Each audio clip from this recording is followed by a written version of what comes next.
Welcome to the Be Better broadcast, where we bring you tips and strategies and techniques to help you to live an extraordinary life and achieve self-mastery. We talk about stories and strategies and inspiration that can help you in your personal life. We talk about things that will help you in your career. Specifically today, we are speaking with an expert in the world of sales, but not just an expert in the world of sales. This individual has become a friend of mine over the last few months. And we were introduced through a common friend, Christine Smith, who's also been on the podcast talking all about networking. And I connected with Nick immediately for a few reasons. The first reason I connected with our guest today, Nick Nighbor, is he's also in the world of sales. And we haven't had a lot of salespeople on this podcast giving tips and strategies. We've had a few like Jeff Grice and a few other people. But I connected with him also because he has a very high energy level. Like this guy, he's served our country. He's done incredible things in the world, helping a bunch of different sales professionals. And I'll read his introduction here in a second.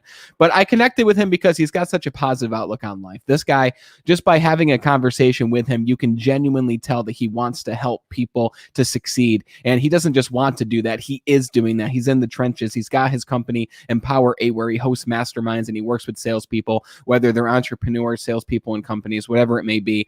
This is a guy you want to hear from. So without further ado, if you do not know Nick Nighbor, Nick has served 8 years in the U.S. Army. So thanks for your service, brother. Shortly after graduating college and finishing his service in the military, he got into sales with a financial services company. Nick has trained and led sales organizations and also has excelled as a producer. Nick helps companies with their offline branding, such as apparel and promotional materials. And Nick has also created Empower 8, a sales mastermind company where he brings outside sales professionals together to take their career to the highest level. Nick, it is a pleasure to have you here, brother. Thank you. Thank you, Brandon. I appreciate being on the show. Yeah, it's great to have you here. And I'm excited to talk with you because I talk all the time about sales, right? I'm in the world of sales just like you. Yeah. And people tend to see like the title of this episode, even, which we're going to talk all about how to become empowered and achieve sales excellence. And they're going to think, okay, well, I'm not a salesperson in a company right now. This episode's not going to be for me. But that's the complete opposite of the reality, because I believe that we're all in sales in some capacity. And I won't get into the long spiel of why I think that, but I'm curious to know specifically, who are the salespeople and the professionals that you love to work with the most? Yeah, that's a really great question, Brandon. So the first thing that comes to my mind when you ask that question is the word hunger. And what I mean by hunger, and I'm not talking about just drive or ambition or just being super, super motivated, wanting to just go out and hustle. Like there's certainly a component there where you have to go out and do work to build, right, to build your career. But what I'm talking about is someone that's maybe new into sales, or maybe that's someone that's been into sales for years. The word hunger comes to my mind. Is that person learning and growing on a daily basis? Are they a sponge? Some of the people that I look up to the most, they're the biggest learners. They're always in a book. They're always listening to a podcast. They're always asking questions. And as long as you're open and willing to learn new information, I think anyone can succeed in this profession. Very cool. Very cool. And I'd be confident in saying that if they're watching this right now, they're most likely someone who is hungry, right? Someone who is taking in information. Now, I want to ask you, because this is really important. I've met a lot of salespeople who do listen to a lot of podcasts, right? They might even read every now and then. They might listen to a few audiobooks. They might have this facade of wanting to grow and improve, but then they still say, I'm just not getting the results that I want. What is it? Why am I not getting results? I'm listening to this podcast. Where do you think the disconnect is there between those salespeople who still aren't able to be where they want to be, even though they do believe that they are still learning and still growing? So personally, I can speak on that personally. When I got into the career of sales and started I'm not sure where I was introduced to reading a book, or actually I do remember one of my first jobs selling door to door was I was handed a book, The Greatest Salesman in the World by Og Mandino. Yes. That's actually where I started. That was like the first sales book that was ever handed to me. And what happened was when I got on that journey, I was really proud of myself for reading a book and finishing a book. Like, great job, Nick, you read a book. Okay, I did that for a long time, Brandon. I was like super proud of myself. I put all these checks in the box, and now I have like all of these shelves full of books. But had I not applied anything, the books really would have been a waste of money. So I'm not sure if it was 2 years into the journey or 5 years into the journey. There was a point where I realized, okay, if I'm going to read, why don't I pull something from that book and start applying it? So it's not just the reading. It's would you say just reading is just a transaction, but applying the information, that's where the transformation comes. Wow. Very interesting. I love that you brought up that book because I haven't met another person who says that the first book they read really was the greatest salesman in the world, greatest salesperson in the world. For those who haven't read this book, let me tell you something. I forgot who recommended this book to me years ago, but this was the book that I actually read before I even touched The Secret, before I read Think and Grow Rich. It was this book by Og Mandino, and I used to think it was OG Mandino. I was rudely corrected. And I had a buddy who read it with me, and this guy is, who, if you're listening, this book is incredible because it's not a book that you just read front to back. You could, but the point of this book is to ingrain this information into your mind over the course of, I think you read each chapter for, 30 days, right? Yeah. So the first chapter, and they're super short chapters, but it's all principle based. Yes. And the thing about these chapters is you got to pick up this book is the point I'm making, guys, because you read each chapter in the morning, you read it out loud, and then you read it again in the middle of your day. Okay. And then you read it again at the end of your day, and you repeat this for 30 days with each chapter. And there's still a line I remember: when tempted to criticize, bite thy tongue. When moved to praise, shout from the roofs. Right. And that stuck with me all these years because that was one of the first books that really helped me to change my mindset around how can I be successful. So are there specific things that you do when you're reading a book? And I think it's really important to stay on this subject because readers are leaders and leaders are readers, right? And a lot of people say, well, reading's not for me. There's a lot of different ways you can digest this material, but the biggest part is actually applying it, like you said. So how do you hold yourself accountable, I guess, in saying, when you read a book, how do you hold yourself accountable to take action on what you read? Well, I think it's just like anything with what we do, whether it's through relationships or business or career or fitness. It's really anything. The longer that you're the longer that you're immersed in doing a certain activity, you realize how many layers there are to dissect. When I read a book, and I'm usually in like at least 2 books at a time, but I don't read like a ton at a time. I read it so I can digest. Like I'm on a book right now that's over 400 pages, and this guy, he's a genius. It's a very, very meaty book. The whole thought process that I think of when I read a book is the best way to learn something is to teach it. So when I read it, let's say I read the first chapter of The Greatest Salesman in the World. And before I start the chapter, I ask myself, all right, if I had to explain this chapter to my daughter, how would I describe this chapter? And if I have to like take those words from Og Mandino, right, get them into my head, read the chapter, and then communicate into words what I got from that chapter, that's the best way actually to learn, is to like, I try to pull out one point whenever I'm like, all right, what's one thing that I can get? Because even if I got 1 point from a book, there's so much value in that. Now you can get a book where I was listening to a book on my run this morning, and I heard like 20 quotes. I'm like, this is gold. And I don't have the physical book, but like now I want to get it because I was almost like digging for gold when I was listening this morning. Like, all right, like what can I get from today? That was my question when I was listening this morning. What book are you listening to? I was listening to David Goggins' Can't Hurt Me. Oh man. Yes, that book. I love the audiobook of that because at the end of each chapter, as you've heard, it's like a little podcast discussion between the narrator and David Goggins. So Yeah. it's like you're almost getting like more behind the scenes content when you listen to the audiobook version than if you actually buy the book. But I Yeah. definitely understand that because I'm listening to The Laws of Human Nature by Robert Greene right now. That's a good And book.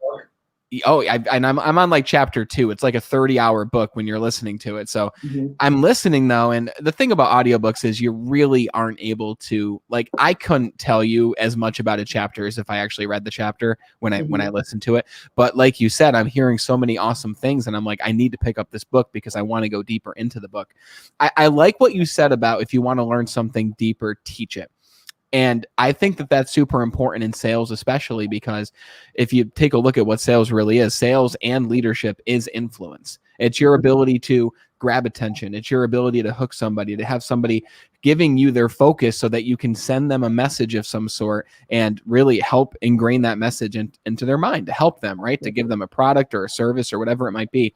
And the more you try to teach what you've learned, the more influential you're going to be because you're going to be like, okay, well, they weren't listening to me. I wasn't able to hook their attention. They're focused on their phone, right? Like when it comes to like even public speaking for me, which is sales, it's influence. Mhm. I've found that if I'm not able to captivate the room, if they're on their phone, if they're doing something, that's not their fault, right? I'm not the guy who's like, hey, get off your phone.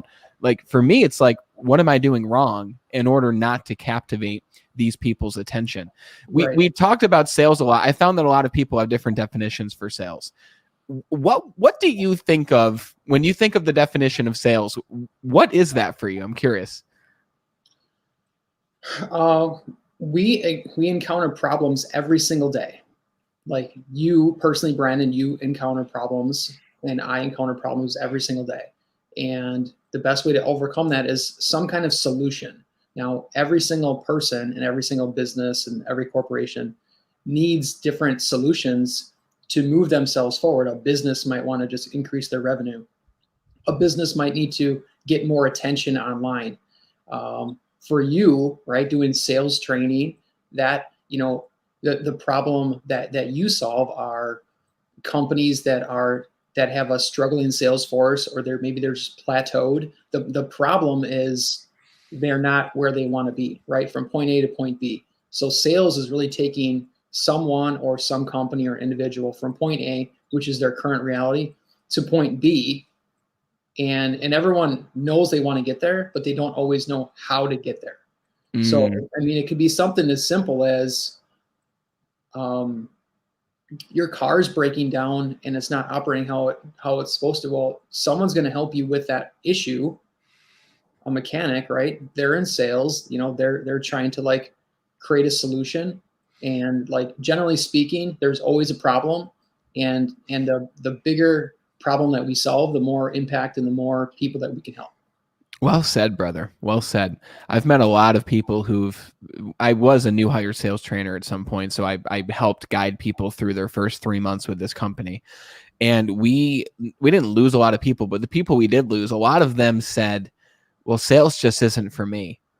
And when they said that, I was like, well, sales is exactly what you just said, Nick. It's problem solving, right? So what part of discovering the problem and attempting to solve that with the products and services that you offer are you not able to do? And they said, well, I never thought about it that way. I thought sales was you had to be a fast talker, you had to Mhm. mirror their body language, you had to nod when they nodded, say Right. specific words. And sales like isn't that tacky 1960s like training and books that used to be talked about back then. Sales is what you just said. It's solving a problem. And yeah, you've got to be enthusiastic. You have to know your Right. stuff in order to solve those problems, because you might have the best solution in the world, but if the person doesn't trust you or you're not coming off great, they're not going to want that solution. They'd rather get it from somebody else. So when it comes to sales for you, I'm always curious. You mentioned door to door. Yeah. How did you get started in this sales journey, and what compelled you to continue down this journey helping other salespeople? So when I was in college, I filled out this survey. Some college students came through this class that I was going through, and it was like a 6-question survey just on a piece of paper, and filled it out. and I don't even remember what the questions were, but it was really what it was is like just taking a survey just to see who'd be crazy enough to go knock on doors door to door. So I filled it out. I knew in college I didn't want to like, just work in a factory and just, get paid good money, but not really learn much. So like I really wanted an experience. So I filled out this form and I didn't know if I didn't really care if I did good or bad on the survey. I didn't, but they were just seeing who might be open, really is what they were doing. So I got a phone call, and then I met a couple other college students that were doing the same thing that they were trying to recruit me into. And really what it was, we got it was door-to-door sales is really what it was. But what was unique about it, Brandon, was when you got done with finals, like the next day, you'd go down to Nashville for sales training for a week, but you still didn't know where you were going. So that week you were in Nashville, because Nashville, that's where their corporate headquarters is. So you're spending a whole week of training, and then that week you find out where you're going, right? So I'm located in Wisconsin, and my first summer, I did this 2 summers. My first summer was North Carolina. So they said, hey, you're going to North Carolina. So then we would get done with training. We all drove down. Some of us had cars, some of us did not, but we're all college students. And the whole idea is you're knocking doors 80 hours a week. And if you're knocking doors 80 hours a week in where you live, you're not going to do it. But if you're in a completely different atmosphere, different environment, then you're not going to have the distractions that you would with all your buddies from college. So I went down to North Carolina. It was like 6 days in, and then they actually taught us to knock door to door to find families to live with. Knock door to door to find families to do what with? To live with. To live with. So you would go down, like you're spending the whole summer selling, correct? Yes. But you're not going to spend $1,000 or $1,500 a month staying somewhere. Like, you look for a family to live with. So your first sale was to find a place to live? Yes. I've never heard of anything like that. That is so bizarre. They didn't put you up as a company. You had to find the place to live. Yeah. Yeah. So I was literally dropped in a neighborhood and just given this paper map, right? This was 20 years ago. I didn't even have a cell phone. And they'd give you a script or whatever. You knock on doors and you do your script. And it was probably like an hour later, I actually found like this 85-year-old couple that brought 3 or 4 of us in. We paid like $10 a week for rent. And I mean, we weren't there to vacation. We were there to work. So, yeah. So the whole idea is if you're down there and you're pretty much building a business door to door, you don't want to spend all your money staying there. You want to like make the money and then come back. So you're reducing your expenses. So, I learned a lot about myself and what I could do with selling books door to door and knocking on doors and dealing with rejection. So I want to touch on a couple things you said before we continue, because I think that I want to stay at the whole finding a place to live. So when you knocked on these doors, what would first, how did you break the ice? And second, how did you jump into, hey, I'm looking for somewhere to live? Like, what does that sound like? Yeah. You wouldn't just ask that directly. Of course. It would pretty much just be you knock on the door, and like they even taught you like how to stand and where to stand, because like if I'm coming to your door and I'm like looking directly at you, that's very intimidating. So they teach you to like step back and turn to the side, so your profile, so it's like not intimidating. Does that make sense? It does, yeah. It's a little thing, but it's a big thing. Yeah. So even like when I'm coming up to a business or something, like I'm still catching myself like turning to the side, because I know that's not intimidating. But what we'd pretty much just say is, hey, my name's Nick. I'm from Wisconsin, college student with some other students here. This is going to sound really crazy. And I'd say that 5 times. This is going to sound really, really crazy. But do you know any family that is looking to maybe make an extra $100 or $200 a month to house his college students. We're just down here to work. And so we wouldn't ask them directly. Yeah. We would ask, do you know anyone that might have an extra room? And just like in sales, the first answer is what? No, I don't. And then you would just dig deeper. Like, well, maybe you might have some coworkers. Maybe you got some friends from church. Maybe you got like, would you know anyone? So my second summer, like we couldn't find a place for like a whole week. So we started going to churches. We went to a church and then someone just gave us a whole house for this whole summer. Wow. So like we have an extra house, and this was in Texas. We have a house, as long as you pay the utilities, you can have it. That is incredible. I think it's really important what you said there too. When you ask, rather than, hey, would you want $200 a month to hold us as we work for the summer? It's, do you know anyone who, right? Even like when you're asking for referrals, even if a business like tells you no, you can say, well, hey, I appreciate you hearing me out and listening to me. Do you happen to know anyone who could benefit from insert what it is you do or how you can help people, right? I think that's a really powerful question, because then it dissociates those individuals and it makes them think, oh, well, who else might I know that because people want to help people. They want to help you, but you have to tell them exactly how they can help you in the first place. Yes. Yeah. So you were selling books door to door. Yeah. Educational material for like kids from like, 2 or 3 years old all the way up to like college level. And you'd say, would you say door to door sales is really what helped you build this foundation for what it is you do today? Did that teach you most of the skills that you took away? Yeah, well, I think it was more like the mental toughness was just learning like the law of averages, learning to keep going, learning to it's really the first position that I've been in that I've really had to mentally push myself.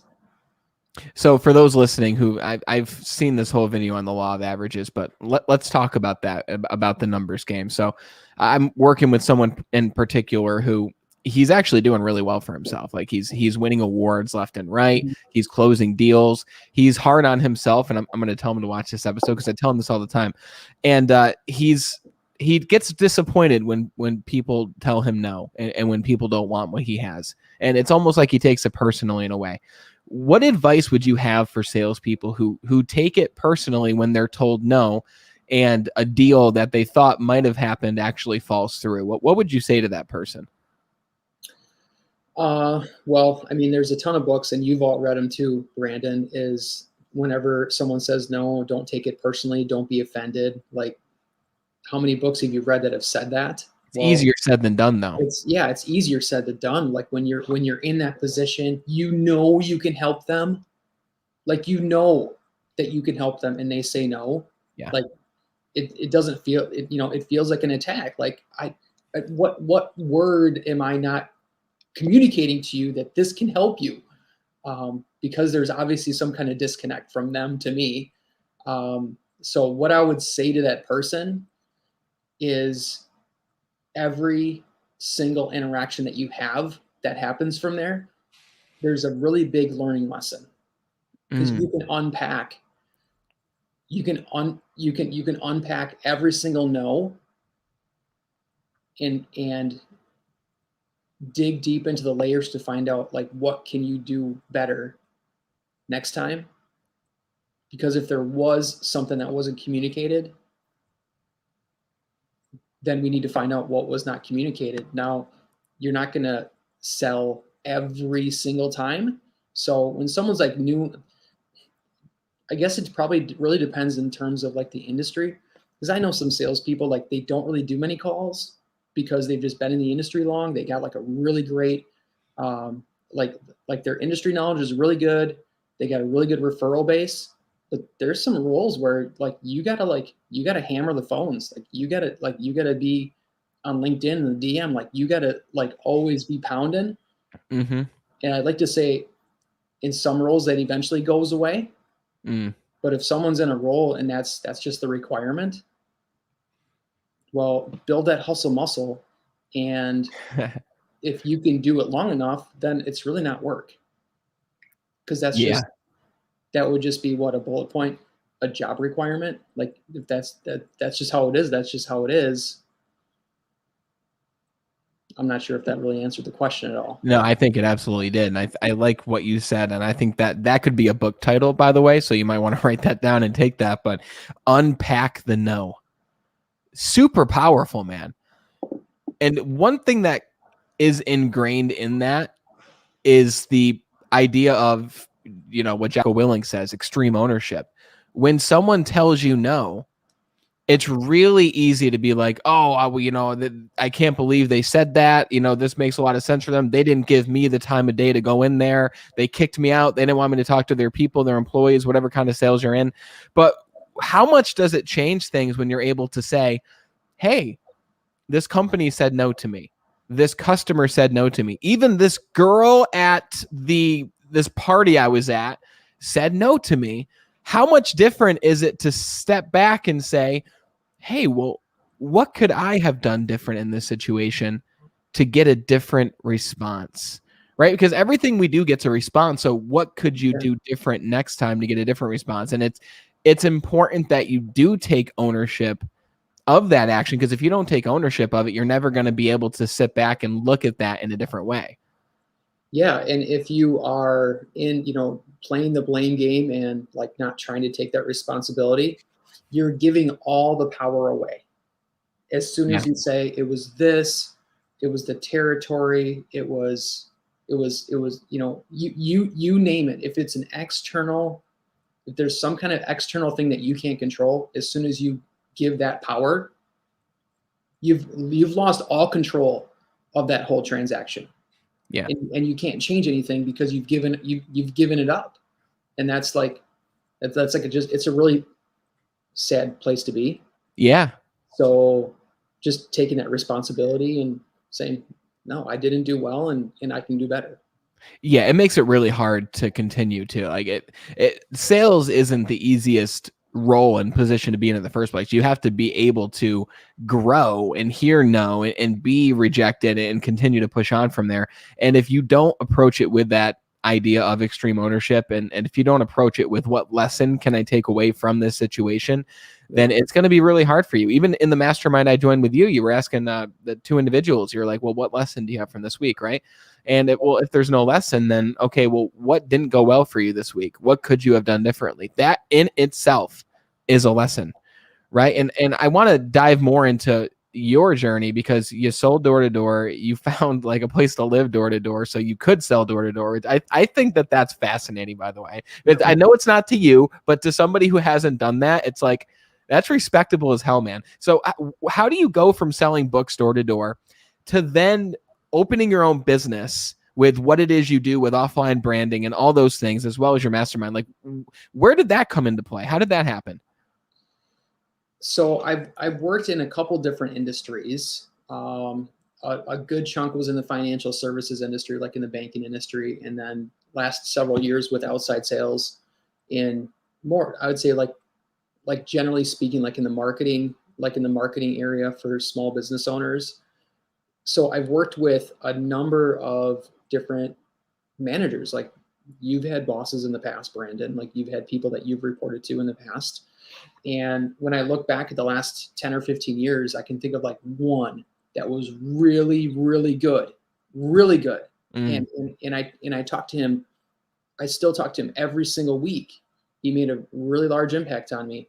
And I've worked with a lot of other managers that maybe they weren't equipped, maybe they weren't trained, maybe they just didn't know how to communicate to their salespeople, and it left me in a just in a place where I didn't feel comfortable sharing like what was on my mind. I didn't feel comfortable voicing my opinion. I didn't feel like there was a place to be heard. I guess you could say maybe I just felt like a number, and I'm sure, some of the people that are watching this, maybe you feel like a number right now. Like I've been there. It's not a good position. It doesn't feel great. It actually feels bad. Like one day I woke up and went to have a coffee with my new boss, and he's like, yeah, you need to go find another job. And like, no, like like no warning. Wow. No, this is like 6 years ago. Like no reason. Like I still don't know why. Did he buy your coffee at least? Yeah, he bought my coffee. So I've been in a couple positions where it just didn't feel, I just didn't feel valued. I guess that's probably like the big picture, Brandon, is I just didn't feel valued. So after 20 years in sales, I realized, what, I'm probably not the only one that feels this way. So I'm going to create a platform. I'm going to create a company that fixes that gives people a place to share. I mean, you experienced this last week, Brandon, being on one of my groups, just a place to like, just unpack your week, just so you can think. Most people don't think. Most people don't ask questions. Just a place, not even accountability. It's not even accountability.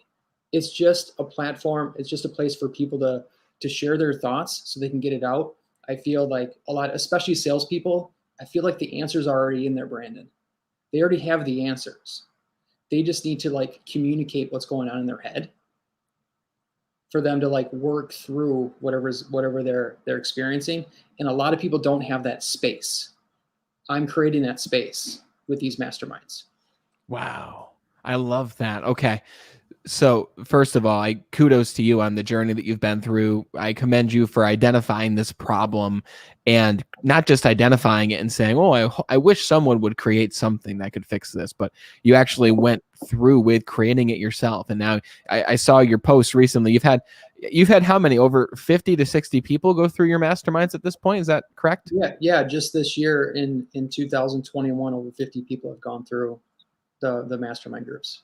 That's amazing. That's really cool that you're providing a space for these individuals to share what they're going through, not to like tell them you should do this, but allowing them to tell you what their week looked like, what they learned, what they're going to do next. Is I think one of the even most valuable questions are like, what are you going to do moving into this next week?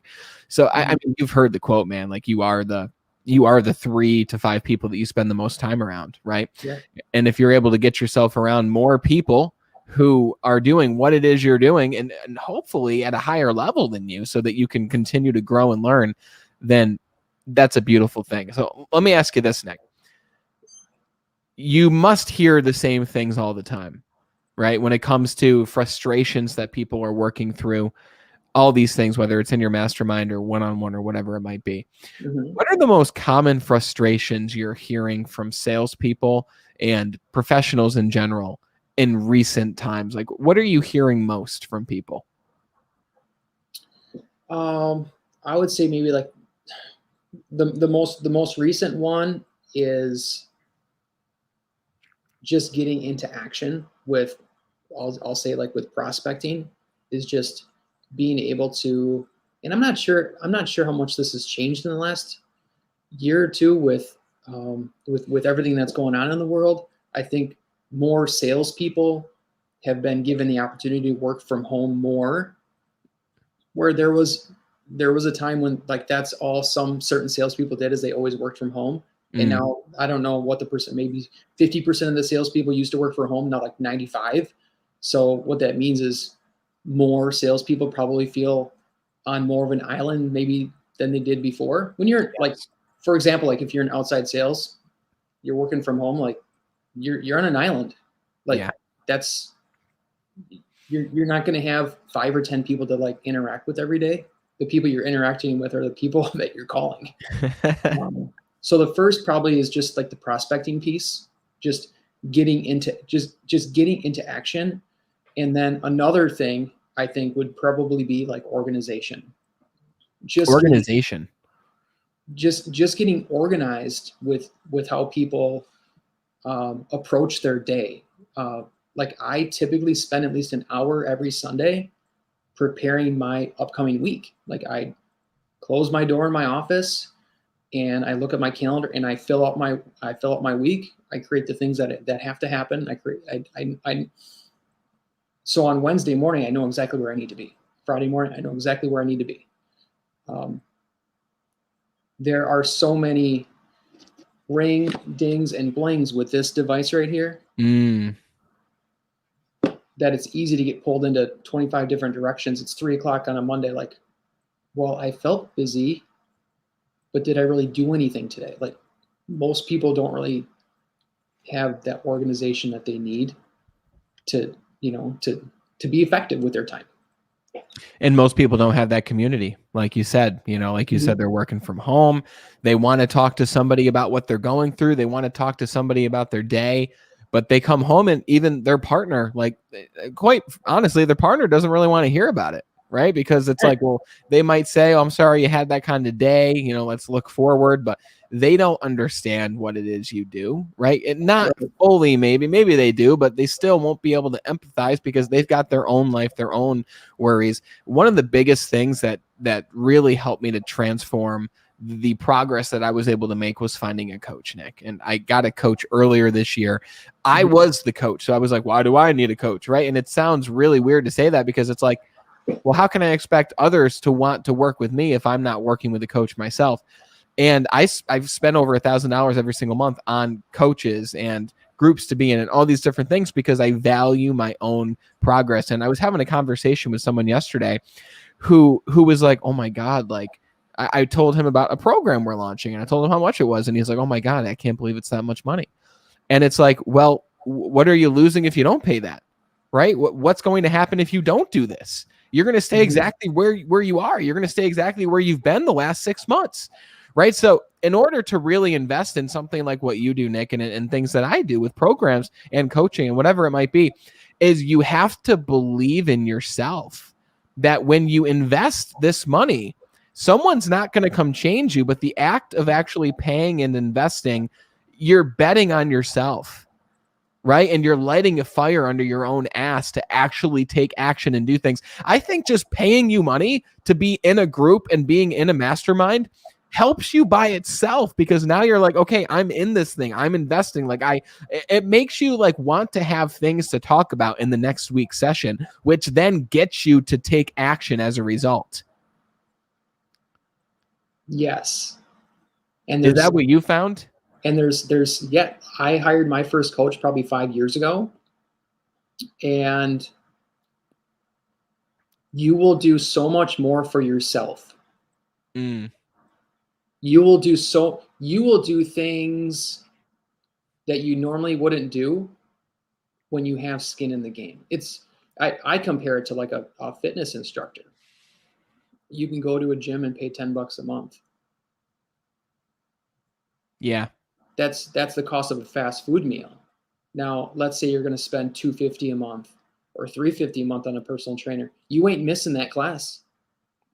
You're not. True.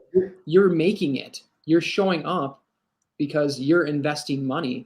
And it's the same thing with coaching. Like when you hired a coach earlier this year, like you are asking yourselves, on a level 5 out of 10, asking yourself a question, now investing in a coach. Now you're like a 9 or 10. You're like, all right, I need to find something to change to make this worth it. So I'm glad that you said that, Brandon, about hiring a coach, because I've done some one-on-one coaching. I really like the mastermind space because I can just help a ton of people and I can help connect more people to each other. Like it's really cool when I hear this person that was in a mastermind group, this guy was there too, and now they're connecting and maybe they're doing business. Like those two would have never met before had they not come into this. They might not be part of one of my paid programs. That's fine, but who can you connect with and help you get better with? So, and that makes me, and it probably does for you, Brandon, it makes me show up better. Yes. To the people that are part of my programs, because if I'm not reading books, if I'm not listening to good stuff, if I'm not getting around people that are challenging me, then what are the people doing that are following me? So true. So true. It boosts your status even to be able to say I'm a part of a mastermind. Like you can't not say that. Like it's cool to be a part of a community and a group of people. It brings you back to the early days when we were around the campfire with our tribe of 100 people, whatever it might be. And it gives you that sense of what you just said, that sense of kinship, right? The only reason that you and I met was because Christine Smith and I are in a group together, right? And we run a business together. And she's like, you need to meet Nick Nighbor. And I was like, okay, cool. So we did. It's the only reason we're having this conversation. It's the only reason I met the people in your group. It's the only reason that we're going to continue collaborating and whatever that looks like and working together. But the art of networking doesn't just happen at network events. It happens through working to improve yourself in masterminds. So I'm huge on practical tips and knowledge. And I'm curious, if you were with a salesperson or a business professional and you're with them, you got 10 minutes, Nick. You've got this salesperson in front of you who wants to improve. You only got 10 minutes with this person. You can only help them in one way, one area. What is like the one area you'd work on this salesperson with in order to help them get better results practically immediately? The first thing that I would do is it's within the name of my company called Empower 8. There's 8 questions that are called the Power 8. There's 8 questions. So the reason I called it Empower 8 is because you ask those questions, you visit those questions, you read your Power 8 every single day, and that's going to empower you to be more successful. And I would spend that 10 minutes on the first question. And the first question is, a year from now, what do I want my business? What do I want my career to look like? And I would help dig deeper and like really formulate what that looks like, what their business looks like in 12 months. You know, as a salesperson, what does your profession, what does your career look like in 12 months? And I'm talking about using all 5 senses. Does that make sense? What's the power in that? Tell me. I mean, it sounds like an obvious question, but like for those who really haven't sat down to do that, what's the power in visualizing what that outcome looks like a year from now? There are times, I mean, it happens with me with training for running. Like there's times I don't want to do it. There's times I don't want to go, but then I see it right there on my desk. Like, all right, that's my vision in 12 months. It's going to pull me along to where I want to be, even when I don't want to be. Because it's not so much like when things are all good. Like anyone can go out for a run and it's 80 degrees out and there's no, like, it's just a beautiful day. But when it's 5 o'clock in the morning and now it's 50 degrees out in Wisconsin, like, all right, well, what's my vision though? So in 10 minutes isn't nearly enough to like think about your vision, but this is sort of where a coach comes in, right, Brandon? Like, all right, what does it look like? All right, it looks like this. Okay, well, what else? Okay, write this down. All right, well, what else? And I literally need to ask that person, like, what else, like 20 times, just to like pull out what they want. Because you can't do it, like, you can do it on your own. You can. You won't get as far, though. You won't get as far. And it's got to be with someone that you respect, right? It's not someone that you have influence over, or they have influence over you. It's got to be someone that is going to support you and encourage you and hold you accountable. Someone that you respect. You allow them to ask you that question, like, all right, what else? What else? What else? And then that 10 minutes, having them formulated and say, all right, you need to read that aloud every single day for the next 365 days. Wow. That's powerful, brother. You said 10 minutes isn't enough time. And I challenge everyone listening right now, even if you did this a week ago, spend some time asking yourself that first question, because 10 minutes on that is more minutes than 97% of people practice ever in their life. Like if you ask most salespeople, like I actually did this yesterday, I was working with an individual and I said, I didn't use that exact question, but I said, where are you headed? Like, what's this next year look like for you in the company? And he's like, oh, I'm not really sure. And it's like, well, if you're not really sure, then you could end up anywhere in a year. Like you're not like it's not that you're making progress. It might be a very lateral move that you're making. So if you don't define where you want to be, I mean, you heard the quote, if you don't choose, where you want to go to, then any road will get you there. So you're just going to keep wandering and wandering. And then you'll be 40, 50, 60, and you'll be looking back and you're like, well, I didn't really do anything that I wanted to, because you didn't have anything that you wanted in the first place. Mm-hmm. I know you're huge on self-development, and we were talking before the show and you're like, well, yeah, I just ran 7-8 miles. And it's like, that's incredible, because it's an hour earlier for you in Wisconsin than me. I went outside and did some interval training too, but yeah, it's about 60 degrees here, so it was a little bit more comfortable for me. But my point is, the question I have is, do you have like specific non-negotiables in your life? Like when it comes to working on yourself, are there things that you'll do every single day where if you don't do it, your day is not as great as a result? Like what are the things that you make sure to incorporate each day for yourself and your own self-care? Yeah. So I read every single day.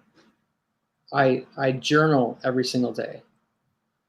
And journaling is self-care, because I get to unpack my day and write down the things that went well, the things that didn't go well. And then I can take that day and I can put it up on the shelf, and tomorrow's a new day. So when it comes to like self-care, I've talked to you a little bit about this. Right now I'm training for an ultra marathon. So it's like a 20-week program. So rain, sun, hail, whatever, you name it, if I got so many miles I got to get in, Yeah.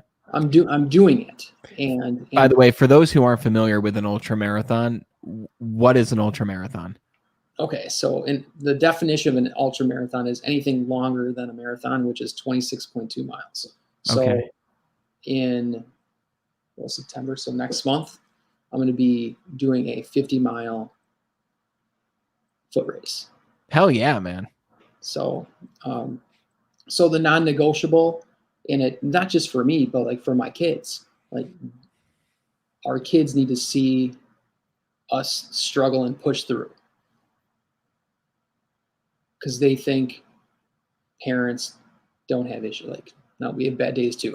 Oh man, absolutely. So they need to see that. So my kids are gonna see their parents pushing through, getting better. Like in 20 years, if we're blessed with grandkids, I want to be able to hang out with my grandkids. I want to be able to like be active with them. Right. Yes. This is why I work on myself right now, for my future self. So the last year and a half, I really wasn't doing any running, and now I'm up to like a 50. So I'd like to increase that, but I don't want to ask those questions until I get this next one. The next thing ahead.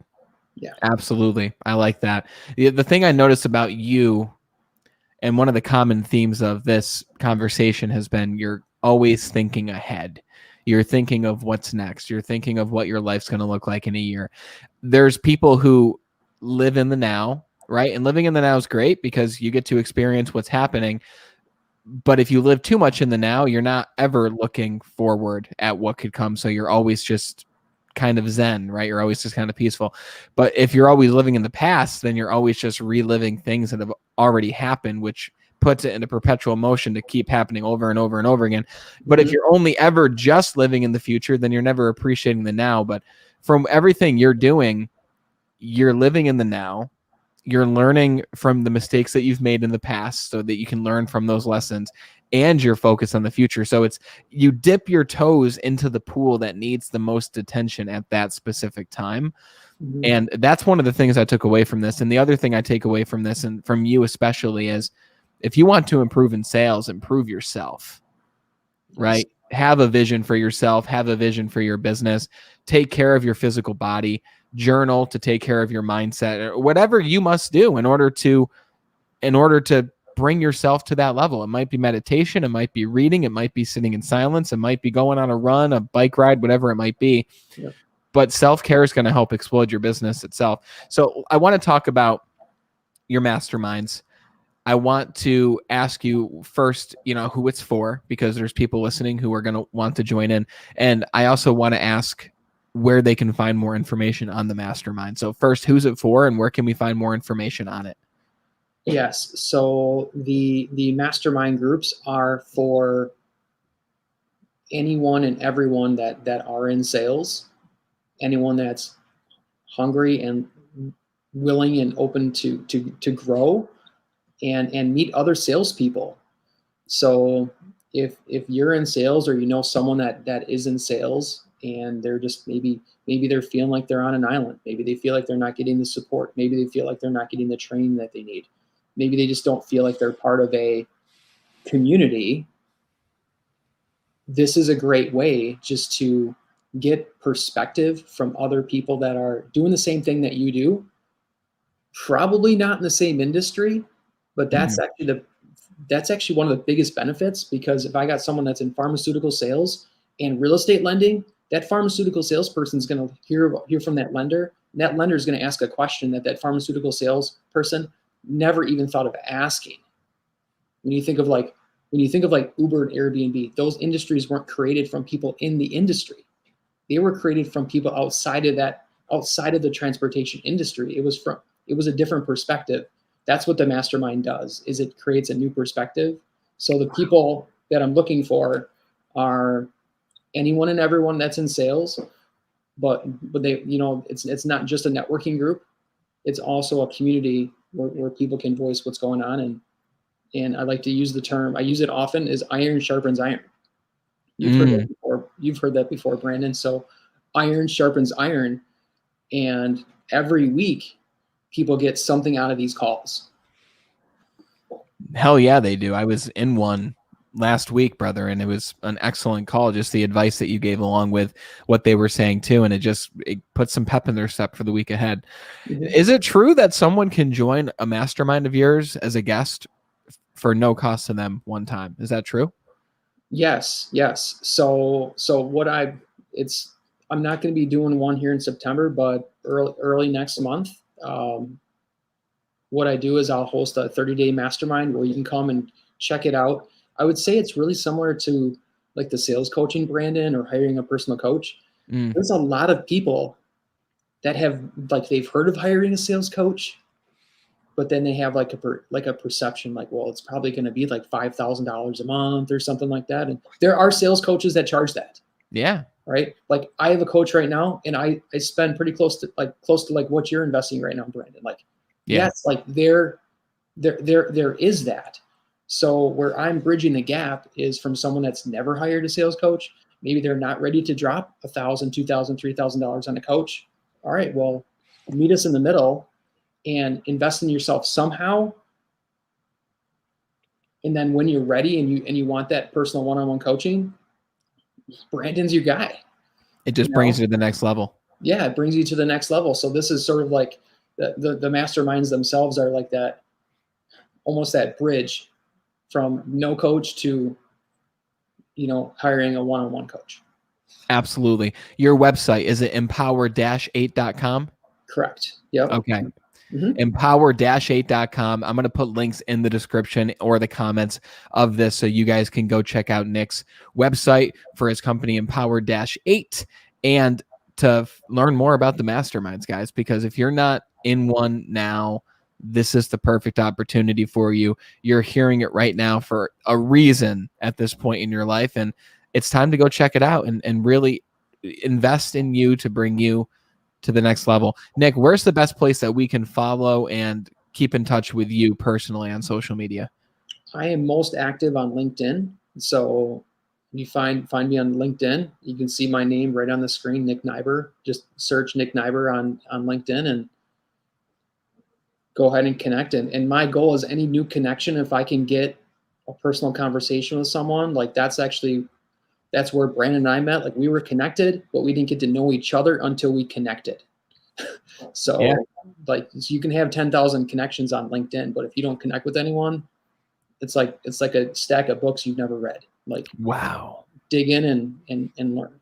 Well said. I love that. Absolutely. Nick, it's been a pleasure chatting with you, my friend. Thanks for giving us your time to talk about sales, personal growth, masterminds. We covered a lot in this episode, and thanks for spitting value, brother. It's been great to have you here. Thank you for having me. I appreciate it. Another great conversation. with Nick Nighbor from Empower 8. Again, check out Empower 8 at empower-8.com to check out more information on Nick, more information on his masterminds. If you want to connect with him personally to have a conversation, he's awesome to talk with. You want to connect with him on LinkedIn, search Nick Nighbor on LinkedIn. I'll put links in the description for both the website and his LinkedIn. But we covered everything from sales, overcoming rejection in sales, pushing yourself to the next level, growing personally by reading and listening to audiobooks, and joining a mastermind and investing in yourself, because that's really what's going to take you to the next level that you might not even know had existed until you've done it. So we covered a lot. Really, my advice to you is take one nugget from this conversation that you're going to use. Like we talked about, it's one thing to listen and say, oh, that made me feel good. It's another thing to listen and say, this is the one thing I'm actually going to use from this. And as always, if you got that nugget of information that you're going to use, that's the price of admission for watching the Be Better broadcast. There's no ads, there's no sponsors. All we ask is for you to share this show with one person so that that person can take away one nugget of information. And eventually we will have thousands of people sharing the show. It'll be in the hands or the screens of more people so that we can make an even greater positive impact on the world. So thank you for watching as always. And until we talk again next time, continue to be better.